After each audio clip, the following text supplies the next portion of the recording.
Hi hello வணக்கம் நேர்களே. இப்போ ட்ரெண்டிங்காக ஓடிக்கொண்டிருக்கிற விஷாலோட நியூஸில் ஒரு முக்கியமான தகவலை பற்றி தான் இந்த வீடியோவில் பார்க்க போகிறோம். வீடியோக்குள்ளே போகிறதுக்கு முன்னாடி நம்ம சேனலை பிடிச்சிருந்தா லைக் பண்ணுங்கள், மறக்காமல் சப்ஸ்கிரைப் பண்ணுங்கள். அப்போ தான் நாங்கள் போடுற காணொலிகள் உடனுக்குடன் உங்களை வந்து சேரும். சின்ன பையனை சின்ன பின்னமாக்கிட்டாரே பாலா, இது என்னடா விஷயம்னு பார்த்தா, விஷாலோட உடல்நிலை இந்த நிலைமைக்கு வந்தது காரணமே டைரக்டர் பாலா தான் என்று சொல்லி அவனிவன் படத்தில் மார்கன் கேரக்டர் நடிக்க வேண்டும் என்று சொல்லவும் பாலாவின் பேச்சை கேட்டுக்கொண்டு கண்ணீரிடையும் மார்கன் போல தைத்து கொண்டிருக்கிறார் விஷால். அதோடு பிரபல யூடியூப் சேனலுக்கு பிரபல தயாரிப்பாளர் பாலாஜி பிரபு பேட்டி ஒன்றை தந்திருக்கிறார். அந்த பேட்டியில் அவர் சொன்னதாவது, கண்டிப்பாக மதகக ராஜா விழாவுக்கு விஷால் வர வேண்டும் என்று சொன்னதால் தவிர்க்க முடியாமல் கலந்து கொண்டதாக எனக்கு தகவல் கிடைத்திருந்தது. அங்கே மைக்கை பிடித்து விஷாலால் பேச முடியல, வாய் குளறுவது தெரிந்தது. விஷால் இந்த நிலைமைக்கு வந்ததுக்கு காரணமே டைரக்டர் பாலா தான். அவனிவன் படத்தில் மார்கன் கேரக்டர் நீ நடிக்க வேண்டும் என்று சொல்லவும் பாலாவின் பேச்சை கேட்டுக்கொண்டு கண்ணீரனையும் மார்கன் போலவே தைத்து கொண்டார். விஷால் மார்கன் போல அந்த படத்தில் நடித்திருக்கிறார் என்று பலரும் நினைத்தார்கள். ஆனால் விஷாலின் 2 கண்களுமே ஆபரேஷனில் தைக்கப்பட்டது என்று ஒரு உண்மையை போட்டுடைத்திருக்கிறார். மற்றது 15 நாள் ஷூட்டிங் எடுத்துவிட்டு விஷாலை விடுவித்திருக்கலாம். ஆனால் 2 வருஷம் இதே மாதிரி மார்கன் வைத்து ஷூட்டிங் எடுத்தார் பாலா. கடைசியில் நரம்பு தளர்ச்சி நோய் வந்துவிட்டது. இதற்கு முழுக்க காரணமே பாலாதான் என்று சொல்லி அந்த பிரபலம் தெரிவித்திருக்கார்.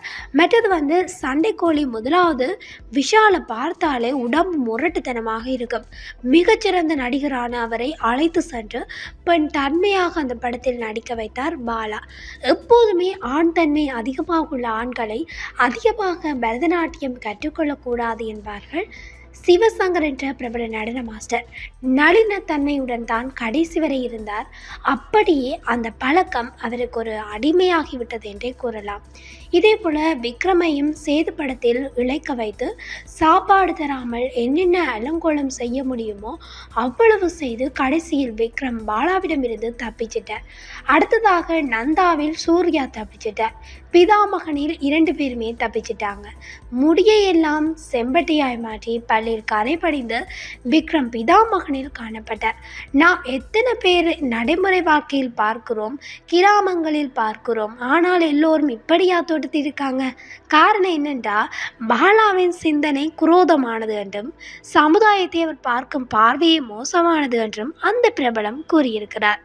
சேது படத்தை பாலு மகேந்திராவிடம் போட்டு காட்டினார் பாலா. ஆனால் பாலு மகேந்திரா எதுவுமே படத்தை பற்றி பேசாமல் போய்விட்டாராம். இதை நேரடியாகவே பாலு மகேந்திராவிடம் பாலா கேட்டதற்கு, நீ என்னுடைய குழந்தை, எப்படி உன்னால் இவ்வளவு கோரமாக சிந்திக்க முடிந்தது? இப்படியெல்லாம் ஒரு மனிதனால் சிந்திக்க முடியுமா என்று கேட்டாராம். பாலா இயற்கையாகவே சைக்கோ மாதிரியான கேரக்டர் எல்லாவற்றையும் துச்சமாக நினைத்து ஆக்ட் பண்ணுறவர். யாரையுமே மதிப்பது இல்லை, திமிர்த்தனமாக நடந்து கொள்வார். விக்ரம் மகன் அதர்வா எல்லாருமே அவரிடமிருந்து தப்பிச்சிட்டாங்க, விஷால் தான் சிக்கிட்டார் என்று சொல்லியும் விஷாலுக்கு கண்ணில் சிகிச்சை முடிந்து தையல் பிரித்ததுமே பயங்கரமான ஒற்றை தலைவலி ஒன்று ஏற்பட்டிருக்கு. நரம்பு பிரச்சனை வந்தால்தான் இப்படி ஒரு தலைவலி வரும். இதனால் மிகவும் அவஸ்தைப்பட்டிருக்கிறார் விஷால். அதனால் அவர் தனியாகவே தனிமையை நோக்கி இருந்திருக்கிறார். மார்க் ஆண்டனி ஷூட்டிங்குக்கு அவரால் வரவே முடியலை. அப்படிப்பட்ட ஒரு தலைவலி அவருக்கு ஏற்பட்டிருக்கு. ஒரு சின்ன பையனை கொண்டு போய் சின்ன பின்னமாக்கி விட்டாரே பாலா என்று சொல்லி விஷால் போல கண்ணை தைத்து கொண்டு நடிக்க யாரும் தயாராக இருப்பாங்களா என்று சொல்லியும் பாலாவை நான் கேள்வி கேட்குற விதமாக அந்த பிரபலம் கேள்விகளை பட்டுன்னு போட்டு உடைச்சிருக்காரு. வித்தியாசமான கேரக்டர் என்பதற்காக ஒரு சின்ன பையனின் வாழ்க்கையை கெடுப்பீங்களா? இன்னும் கல்யாணம் கூட ஆகல அவருக்கு, குழந்தை குட்டி எதுவுமே பார்க்கல. இன்னும் விஷாலுக்கு சிகிச்சை நடந்து கொண்டு தான் இருக்குது. பாலா தன்னுடைய சிந்தனைக்கு ஒரு பையனை கொண்டு போய் பணயம் வைத்து விட்டாரே என்று சொல்லி அந்த பிரபலம் மிகுந்த பல பல கேள்விகளை எடுத்து வச்சிருக்காரு. மூளையில் நரம்பு பிரச்சனையில் சின்ன கோளாறு என்றாலும் அது சிக்கலாயிடும். இந்த சின்ன வயசில் அவருக்கு இந்த பிரச்சனை, இப்படி ஒரு பிரச்சனை இது பாலாவால் தான் ஏற்பட்டதுன்னு சொல்லி அந்த பிரபலம் மிகுந்த பல பல கேள்விகளை எடுத்து முன் வச்சிருக்காரு. இது போக விஷாலுக்கு கெட்ட பழக்கமும் உள்ளது. இது அவரது தனிப்பட்ட விஷயம் என்றாலும் கூட இதுவும் அவரது உடல்நிலை குறைவுக்கு காரணம். எந்த பழக்க வழக்கமாக இருந்தாலும் ஒரு அளவு இருக்கு. நவரச நடிகர் கார்த்திக் பழக்க வழக்கமும் இப்படித்தான். மேடையில் அவர் பேசினால் காமெடியாக இருக்கு. இப்படி ஒரு விஷயத்துக்கு அடிமையாக இருப்பது விஷாலோட ஒரு விஷயம் என்றாலும் ஒரு சின்ன பையனை இந்த வயசில் இந்த அளவுக்கு ஒரு ஒரு படத்துக்காக இவ்வளவு இதாக நடத்திட்டாங்களே என்று சொல்லி அந்த பிரபலம் மிகுந்த கேள்வியெல்லாம் முன் வச்சிருக்காரு. அதோட இன்னும் ஒரு விஷயமா ஒன்று வெளிவந்திருக்கு.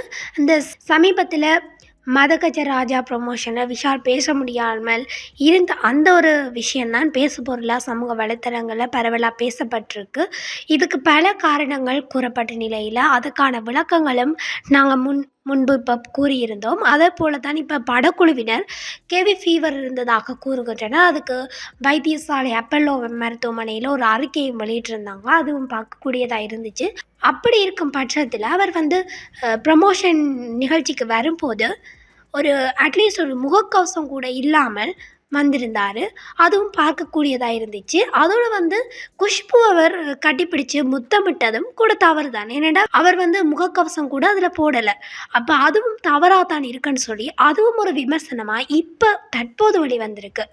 அதோடு இந்த பாலாவின் அவனவன் படத்தில் கண்களை மாட்டி நடிக்கும்போது டயலாக் பேப்பர் கையில் வந்தவுடன் ஆட்டோமேட்டிக்காகவே கண் மாறிவிடுமாம். அந்தளவுக்கு தன்னுடைய நடிப்பின் திறமையை வெளிப்படுத்தியவர் விஷால்.